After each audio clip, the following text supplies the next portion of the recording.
Vice Governor Bonilla.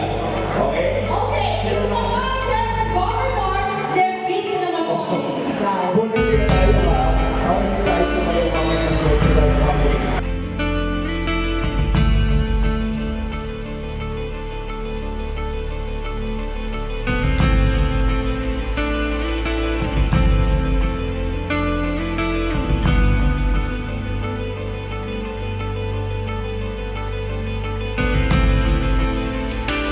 Kung bakit malaki ang utang na loob at responsibilidad ko ngayong gabi sa lahat ng mga senior citizen, office, lahat ng elected official, lahat ng mga taga-munisipyo, lahat ng mga kabataan, at lahat ng mga kababayan ko na nandito ngayon.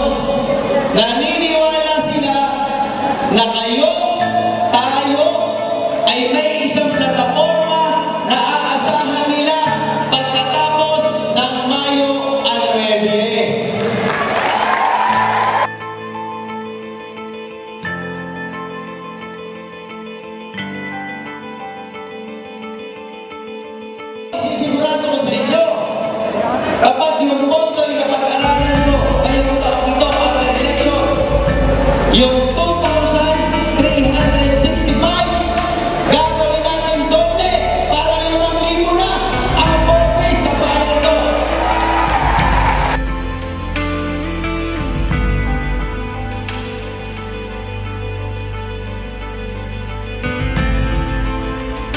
Susunod sa akin na hindi magpapatuloy ito, ako'y babalik at lalabanan ko ulit sila.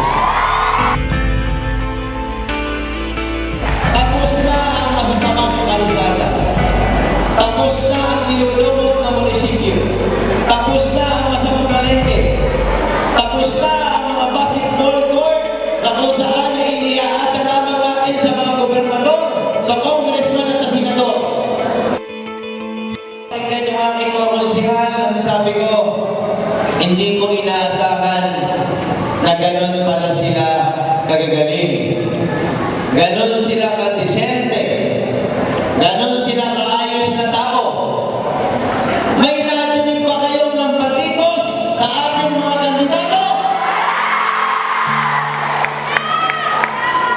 Ang politika sa Laurel ay hindi pambabatikos, hindi panlalait, hindi